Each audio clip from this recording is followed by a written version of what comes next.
Sorry साथियों, sound नहीं आ रहा था, मेरी गलती थी, मैंने माइक नहीं लगाया था। जो मैं चर्चा आज आपसे करना चाहता हूं वह बहुत महत्वपूर्ण चर्चा है और इसे आप अपने तमाम सारे आउटसोर्स अस्थायी कर्मचारियों तक इस चर्चा को पहुंचाएं।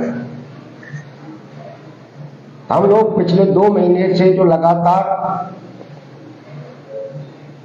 कामगार क्रांति आंदोलन की तैयारियां जो मध्य प्रदेश में कर रहे थे और जो धरना प्रदर्शन रैली और ज्ञापनों के जरिए जो हम सरकार तक अपनी बात पहुंचा रहे थे, उसका असर हुआ है। 20 दिन पहले हम सरकार को भोपाल में कामगार क्रांति आंदोलन के लिए नीलम पार्क में परमिशन का पत्र देके आए थे। आज पुलिस के द्वारा हमसे पूछा गया और हमको बताया गया कि आप जो कामगार क्रांति आंदोलन कर रहे हैं उसमें संख्या बहुत अधिक आने वाली है, इसलिए नीलम पार्क में आपको परमिशन संभवतः नहीं मिलेगी, आप कोई दूसरा स्थान बताइए। तो हमने उनसे कहा कि हम बाबा साहब आम्बेडकर की प्रतिमा के समक्ष अपना कामगार क्रांति आंदोलन करेंगे, दूसरा हमारा विकल्प ये है। प्रशासन ने कहा कि पुलिस की ओर से कहा गया कि नहीं, अम्बेडकर पार्क में आप कर लीजिए। हमने कहा कि अम्बेडकर पार्क में हम कार्यक्रम नहीं करेंगे, क्योंकि अम्बेडकर पार्क में कार्यक्रम करने का मतलब है अपने आंदोलन को आइसोलेशन में ले जाना, अपने लोगों को परेशान करना। और हमने अम्बेडकर का जो प्रशासन का सुझाव था वो पूरी तरीके से अस्वीकार कर दिया। फिर प्रशासन की तरफ से हमसे फोन पर कहा गया कि आप हमें अपना मांग पत्र दीजिए।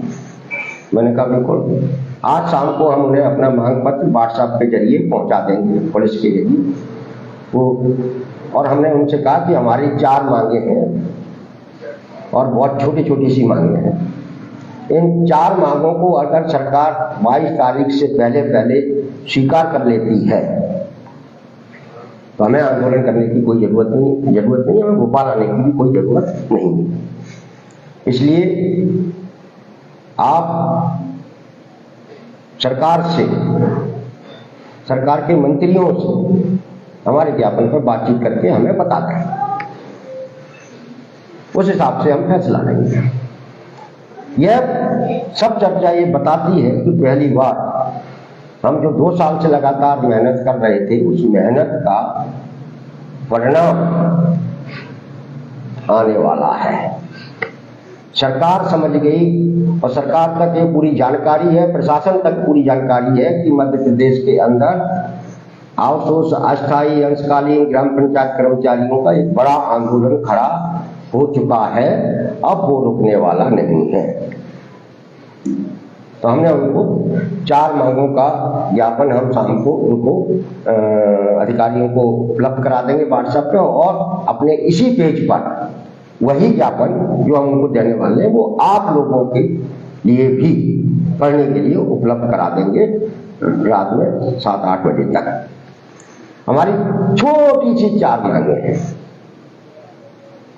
उन 4 मांगों में पहली मांग तो हमारी यही है कि जितना भी क्लास 4 क्लास 3 का कर्मचारी है जो आउटसोर्स अस्थायी रूप में काम करता है सरकार के अलग अलग विभागों में, चाहे वो बैंकों में है, चाहे दफ्तरों में है, चाहे कलेक्ट्रेट में है, चाहे स्कूलों में है, चाहे ग्राम पंचायतों में, कहीं भी है, जो हमारा अस्थायी आउटसोर्स कर्मचारी है क्लास 4 और क्लास 3 का, इन सारे कर्मचारियों को विभाग द्वारा सीधे वेतन का भुगतान कराया जाए।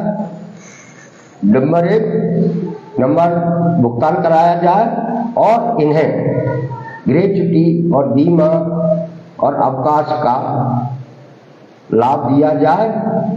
साथ ही इन्हें एक लघु कैडर बनाकर, अलग से कैडर बनाकर उन्हें जिस विभाग में वो कार्यरत है उसमें उनको का संविलियन कर दिया जाए। ऐसा करने के बाद ही इनके रोजगार में सुरक्षा आएगी।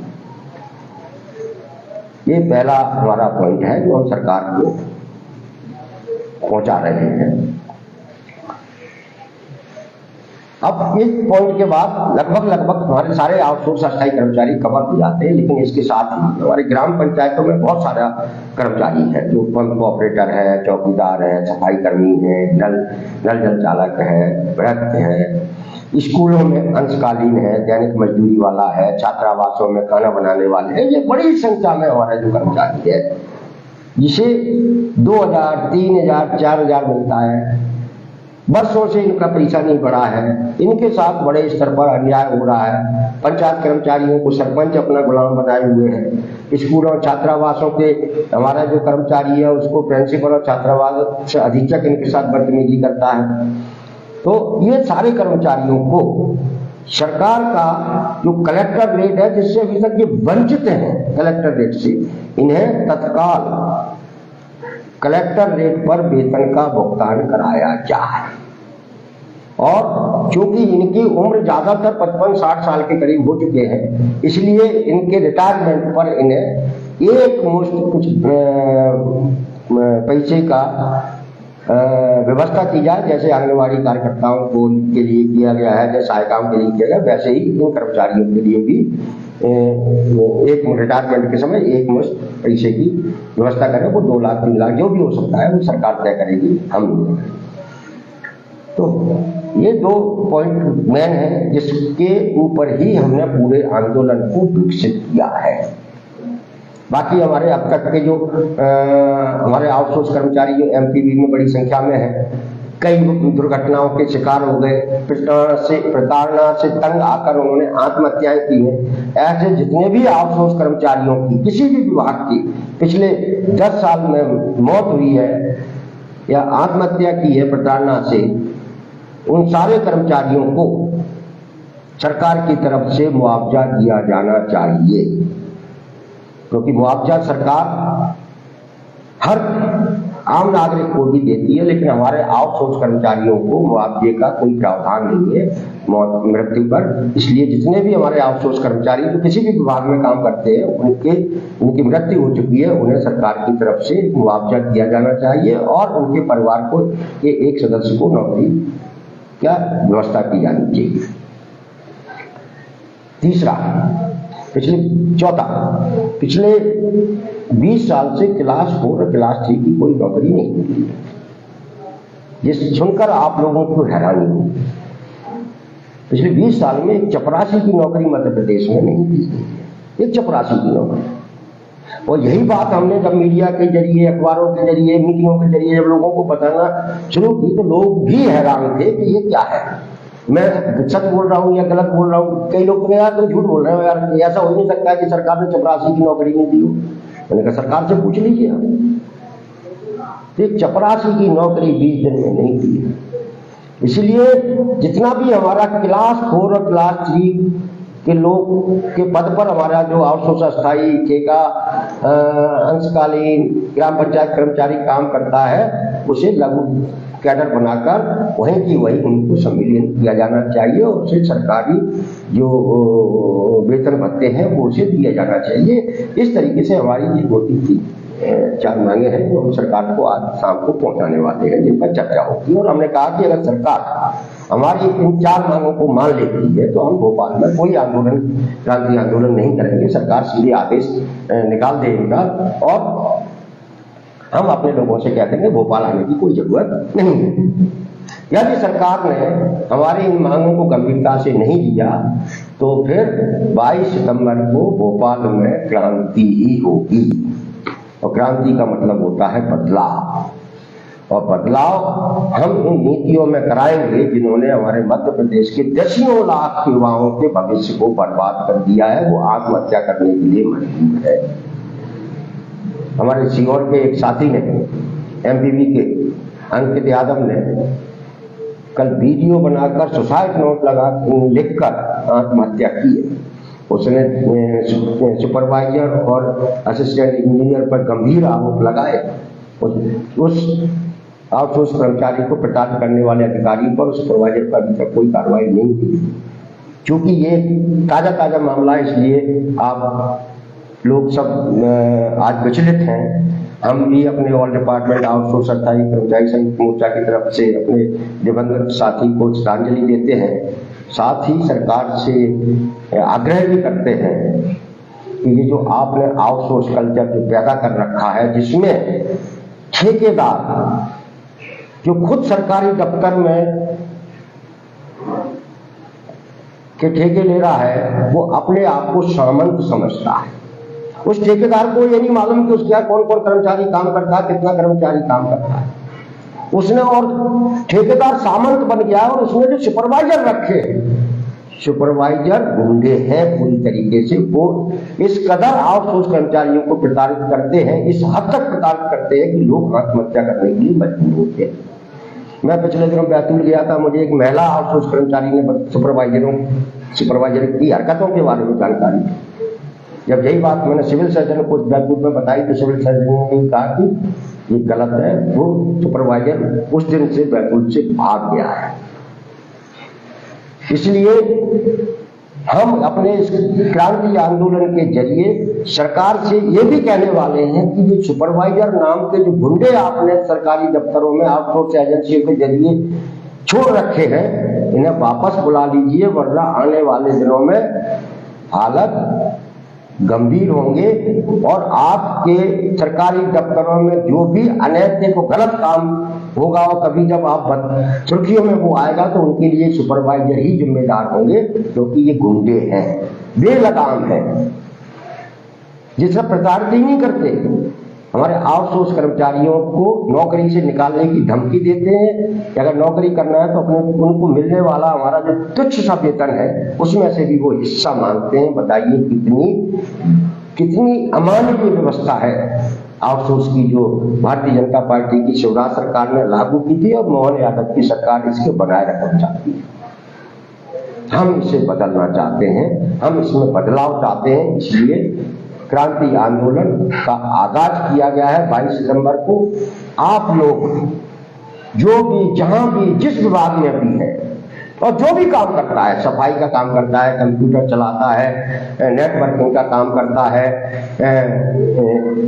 कोई भी चाहे वाहन चलाता है, कि किसी भी तरीके का काम करते हैं, अगर आप आउटसोर्स अस्थायी दैनिक कर्मचारी हैं तो आप 22 सितंबर को भोपाल आए। ये आपके भविष्य की लड़ाई है और इस लड़ाई को सिर्फ आप और आप ही लड़ सकते हैं और आप ही जीत सकते हैं।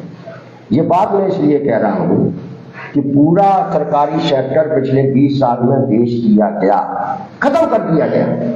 सबसे ज्यादा कर्मचारी क्लास 4 क्लास 3 के होते हैं सरकारी सेक्टर में, सरकारी दफ्तरों में, वही खत्म कर दिए।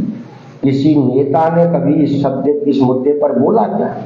बताइए, किसी भी पार्टी का नेता हो, मैं किसी की वो नहीं कर रहा, किसी भी नेता ने, कोई विधायक कोई मंत्री आपसे वोट ले जाएगा, वोट लेने के बाद में कभी या वोट लेने से पहले न वोट लेने के बाद कभी उसने ये इस पर चिंता नहीं जाहिर की कि सरकारी सेक्टर तो खत्म हो गया, हमारे लोगों को, जो गरीब परिवारों के लोग हैं, जो क्लास 4 की नौकरी करना चाहते हैं, करते हैं, उन्हें नौकरी नहीं मिलेगी तो वो आर्थिक रूप से कैसे आगे बढ़ेंगे? किसी नेता ने अपने भाषणों पर इस पर चिंता नहीं व्यक्त की, यह सवाल कभी नहीं उठाया।